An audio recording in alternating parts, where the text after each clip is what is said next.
pleased to call you that. I do. Because of my Canadian heritage and, well, I'm sorry. That's completely inappropriate. I should not be using those pet names, especially the way things ended. I'm sorry. I'm flustered. It's okay. I was surprised to get your invitation to lunch. I'm not complaining at all. It's just a big change from you ordering me out of town. Yeah. I may have overreacted. I'm sorry about that. I thought you were setting me up for a fall. I don't blame you for being suspicious. I mean, you did me a big favor by marrying me. And then you made a sincere effort to make it work. And I paid you back by being unfaithful.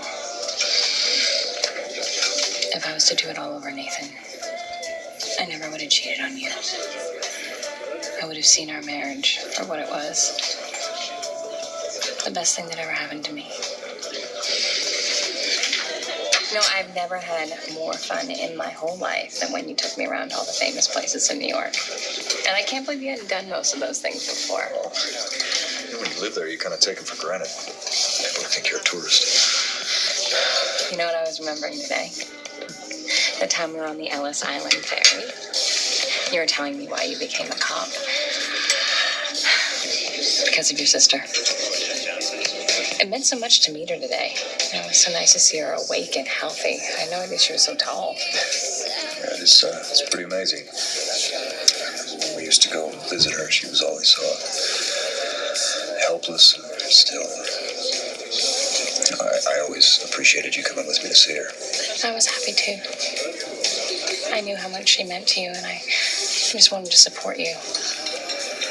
Unfortunately, she didn't think too much of me today. Well, she did at first, and then she found out that I was your ex, and she literally almost threw me out of her office. But Maxie was there to smooth things over. Yeah, I mean, it could be a little impulsive. It's like she was in a coma for so long, and all that energy was just bottled up, and it just has to come out now. Nathan, I'm so happy for you. Curtis, what are you doing here? I'm going to call security. Oh, right. And what were you going to tell them about why you're here? Why, I'm picking something up, and Claudette gave me her key, so... Oh, okay. So I can go to the restaurant right now and tell Claudette that I saw you going through her stuff, and she'd be cool with that, right? Yes. Dope. I'm going to go holler at her. No, obviously I'm snooping around her room. Why are you here?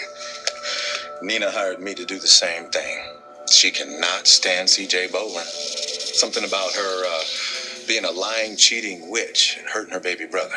Right. Yeah. Well, okay, let's do this. Let's get it.